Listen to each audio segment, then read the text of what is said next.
ကနေပြီးတော့ဦးစီးကျင်းပတဲ့ဒီခန်းနာမှာကျွန်တော်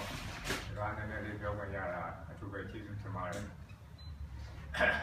အဲ့တော့ကျွန်တော်တူတူနဲ့လုပ်ရင်းပဲပြောပါမယ်နောက်ပိုင်းမှာလည်းပဲလူစီစဉ်တဲ့သူ့အတူသွားမယ်ဆိုတော့ဒီချိန်လေးကတော့အထင်တော့ရေးတာကိုရေးတာတော့အထင်တော့တူတူပဲပြောပါမယ်အဲ့တော့ကျွန်တော်တို့မြန်မာနိုင်ငံရဲ့ကျန်းဖက်တာနဲ့ဖက်စစ်စနစ်ဆိုတာအခုမှချက်ချင်းကြီးပေါ်လာမဟုတ်ဘူးကျွန်တော်တို့62ခုနှစ်7 July ကစဖို့လို့ပေါ်လာတယ်အဲ့ဒီတည်းကဒီ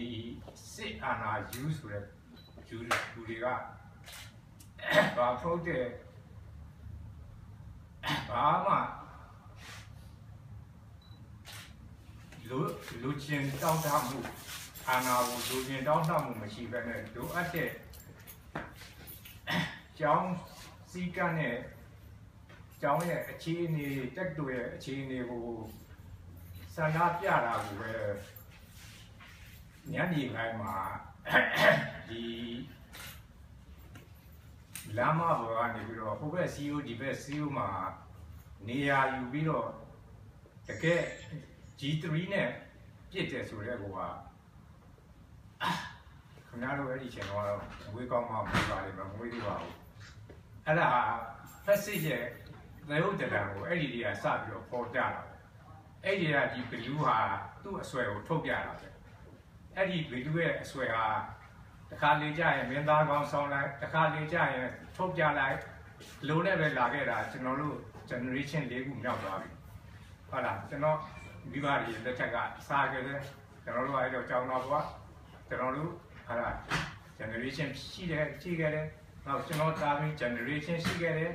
နောက်ကျွန်တော်မြင့်မြင့် generation ရှိခဲ့တယ်ဆိုတော့အခုရောက်တဲ့ဟာလာမိတ်ဆွေတွေတောင်းသားတွေဆိုရင်လည်းပဲခုနလို generation 40ပဲအဖိုးအဖွားမိဘဟုတ်လားကိုရှိတဲ့သားသမီးနောက်ကိုသားသမီးစသဖြင့် generation 40ဆိုတော့ကျွန်တော်တို့ခံနေရတယ်နော်အဲ့တော့ဒီ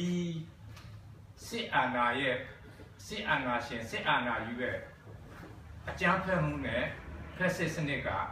သူတို့ရှိနေသေးရှိနေမှာပဲအခုလည်းပဲဘာဒီမိုကရေစီမှမရှိဘူးကျွန်တော်တို့စစ်မှာသူတို့ထုတ်ထားတဲ့ constitution ကိုကပြပြီးပြီသူတို့မှာကာလုံဆိုတဲ့အဖွဲ့ကအပေါ်ဆုံးမှာနေတယ်ဟုတ်လားနောက်တစ်ခါဒီကာဝေးဦးစီးချုပ်ကသမ္မတရဲ့အထက်မှာနေတယ်အားလုံးပြည်သူဆန္ဒ